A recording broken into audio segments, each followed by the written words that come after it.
ከአንድ ሰው ጋር እኮ ስትሆኑ ደህና ናችሁ፣ ወይም ደግሞ ከጓደኞቻችሁም ጋር ልትሆኑ ትችላላችሁ። ፈታ ብላችሁ ነው የምታወሩት፣ ነፃ ናችሁ። እንደውም ቀልድም እየጨመራችሁ ልትወሩ ትችላላችሁ። ችግሩ የሚፈጠረው መቼ ነው? ስራ ቦታ ሊሆን ይችላል፣ ፕሬዘንቴሽን ላይ አለህ ና እስኪ ሀሳብህን አጋራቸው ሲባል የልብ ምቴ በጣም መምታት ይጀምራል፣ ድምፄ መንቀጥቀጥ ይጀምራል፣ ሰውነቴም ሼክ ያደርጋል። እንደዚህ አይነት ስሜት እናንተ ጋር ካለ ይሄ ቪዲዮ ለእናንተ ነው። ምናልባት የማታውቁኝ ሰዎች ካላችሁ አለህኝ እባላለሁ። ስራዬ ምንድነው? እናንተንና ሀሳባችሁን በተለያየ ቦታ ከተለያዩ ሰዎች ጋር ስትገናኙ በኮንፊደንስ በእርጋታ እንዲሁም ደግሞ በነፃነት መግለጽ እንድትችሉ አግዛለሁ። በዛሬው ቪዲዮ የማስተምራችሁ መድረክ ላይ ወጥተን ሀሳባችንን ስንገልጽ የምንሰራቸውን 3 ስህተቶች ከነመፍትሄዎቻቸው ይሆናል። በተለይ ሶስተኛውን እኔ በጣም ወዷለሁ። ቪዲዮውን እስከ መጨረሻው መመልከታችሁን አትዘንጉ። የመጀመሪያው ስህተት የሚሆነው ፍጹም ለመሆን እንሞክራለን። እኔ የራሴን ንግግር ማሻሻል ስጀምርና ቲክቶክ ላይ ኮንተንት አፕሎድ ማድረግ ስጀምር አንዱን ቪዲዮ 10 ከዛም በላይ ልቀርጸው እችላለሁ። ፐርፌክት እንዲሆን ፍጹም እንዲሆን ማለት ነው። አልገባኝም ነበረ። ነገር ግን ይኸውላችሁ እኛ ፍጹም ለመሆን በሞከርን ቁጥር ራሳችንን ጫና ውስጥ ነው የምንከተው።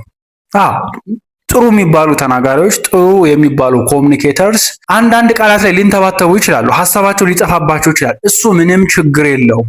ሌላኛው ፍጹም ለመሆን ስትሞክሩ አይ ቆይ ልዘጋጅ ብላችሁ ብዙ የምታስወግዷቸው አጋጣሚዎች፣ የማትሄዱባቸው ቦታዎች ይኖራሉ።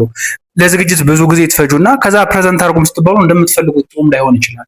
ስለዚህ መናገራችሁ እዛ ቦታ ላይ መገኘታችሁ ነው ቁም ነገሩ እንጂ ፍጹም ለመሆን አሁን እንደምታዩኝ ዝም ብዬ ለማውራት እየሞከርኩ አንዳንድ ቃል ላይ እንተባተባለሁ፣ አንዳንድ ቃል ላይ ሀሳቡ ሊጠፋብኝ ይችላል። ምንም ችግር የለውም። ዋናው ነገር ግን መናገራችሁ በየቀኑ ሀሳባችሁ መግለጻችሁ ስለሆነ ፐርፌክት ለመሆን አትሞክሩ። ሁለተኛው የምንሰራው ስህተት ንግግራችንን ቃል በቃል ለመሸምደድ እንሞክራለን።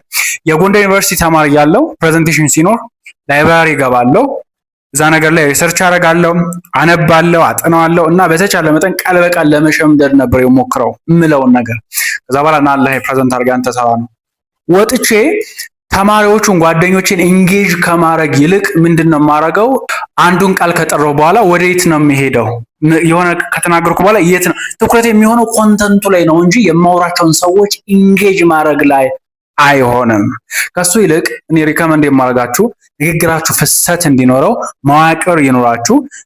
ዋና ሀሳባችሁን ከተናገራችሁ በኋላ ምክንያታችሁን ሊሆን ይችላል፣ ከዛ በስቶሪ መደገፍ፣ በምሳሌ ማስረዳት፣ ከዛ ሀሳባችሁን ደግሞ ሪኮል ማድረግ ሊሆን ይችላል። ይሄ አንድ ፍሬምወርክ ነው። በዚህ መንገድ ንግግራችሁን መጀመሪያ ስትራክቸር አድርጋችሁ መሄድ። ቃል በቃል ከሆነ ግን ወዳጆቼ አንዱ ቃል ከጠፋባችሁ ሙሉ ንግግራችሁ ይበላሻል፣ ትፈራላችሁ፣ ሀሳባችሁ ይጠፋባችኋል። ሌላ መርበትበትና ሌላ ችግር ውስጥ ነው የምትገቡት ማለት ነው። ምናልባት አለኸኝ ካንተ ጋር በቅርበት መስራት እፈልጋለሁ፣ ንግግሬ ማሻሻል እፈልጋለሁ የምትሉ ሰዎች ካላችሁ 6 ሳምንት የሚቆይ የፐብሊክ ስፒኪንግ ማስተር ክላስ አዘጋጅተን ምዝገባ ላይ እንገኛለን። የምንቀበላቸው ሰዎች ቁጥር 10 ብቻ ነው የሚሆነው። ለምን አሁን ያለፈውን ዙር ቅዳሜ ዕለት ነው የጨረስነው። 10 ሰዎች እያንዳንዳችሁ የልምምድ ጊዜ ስለሚሰጣችሁ፣ ብዙ ከሆናችሁ ግን የልምምድ ጊዜያችሁ ስለሚያንስ 10 ሰው በቂ ነው። ከዛ በላይ አንቀበልም። ቦታው እንደነገርኳችሁ ሊሚትድ ነው። ሳይሞላባችሁ ለመመዝገብ ታች ላይ ስልክ ቁጥር እናስቀምጥላችኋለን፣ እየደወላችሁ ተመዝገቡ። ሶስተኛው መድረክ ላይ ወጥተን ንግግር ስናቀርብ የምንሰራው ስህተት ሙሉ ትኩረታችን ራሳችን ላይ ብቻ ማድረግ። አለባበሳችንን ሰዎች የሚተቹት ይመስለናል። የፀጉር ስታይላችንን፣ ጫማችንን፣ አረማመዳችንን፣ ፊታችን፣ መልካችንን እሱ ቆንጆ ነው፣ ቆንጆ ናት፣ ቁጭ ያሉ ሰዎች እናንተን በዛ መንገድ ጀጅ የሚያደርጉን ስለሚመስለን እኛ ትኩረታችን በሙሉ የሚሆነው ራሳችን ላይ ነው። ከዛ የምናወራቸውን ሰዎች ኢንጌጅ ለማድረግ እነሱ ጋር ዋጋ ለማሳደር ለመጥቀም ንግግራችን በሙሉ ለነሱ ሳይሆን ለኛ ብቻ ይሆናል። እነሱን ለማስተማር ሳይሆን ለማስደነቅ እና ለማስደመም ይሆናል። እንደዛ ሲሆን እንደ ጥሩ ተናጋሪ፣ እንደ ጥሩ ኮሚኒኬተር የሚጠበቅባችሁን ስራ ትሰሩ። እኔ የምወደው በተቻለ መጠን ስለ ራሳችን ማሰብ አንችልም ማለት አይደለም።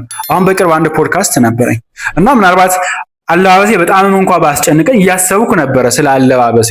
በኋላ ግን ንግግራችን ከጀመርን በኋላ በተቻለ መጠን ትኩረቴን እነሱ ጋር ለማድረግ ሞክሬያለሁ። ለምን? ስለማይጠቅም።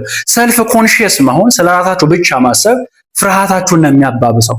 ከምታወሩት ሰው ጋር ግን እሱን በደንብ ላዳምጠው ይገባል። የማወራው ነገር ለነሱ ነው፣ ጥቅም ለመስጠት ነው ብላችሁ የምታስቡ ከሆነ ሰልፍ ኮንሺየስ በመሆን ፋንታ ኦዲየንስ ኮንሺየስ እየሆናችሁ ነው ማለት ነው። እና ሁልጊዜም ቢሆን ስታዩ ለኦዲየንሳችሁ ነው። ሶስቱ ስህተቶች እነዚህን ይመስሉ ነበረ። አይ ሆፕ ቪዲዮ ጠቃሚ ሆኖ እንዳገኛችሁት። ከተመቻችሁ ላይክ አድርጉት፣ ለጓደኞቻችሁም ላኩላቸው። ንግግራችሁን ደግሞ እንደተለመደው ሌላ ሌቭል ማድረስ የምትፈልጉ ሰዎች ከሆናችሁ አሁኑኑ ቻናሉን ሰብስክራይብ በማድረግ ቤተሰቡ ነው። በሌላ ቪዲዮ እስክንገናኝ ቸርን ሰንብት።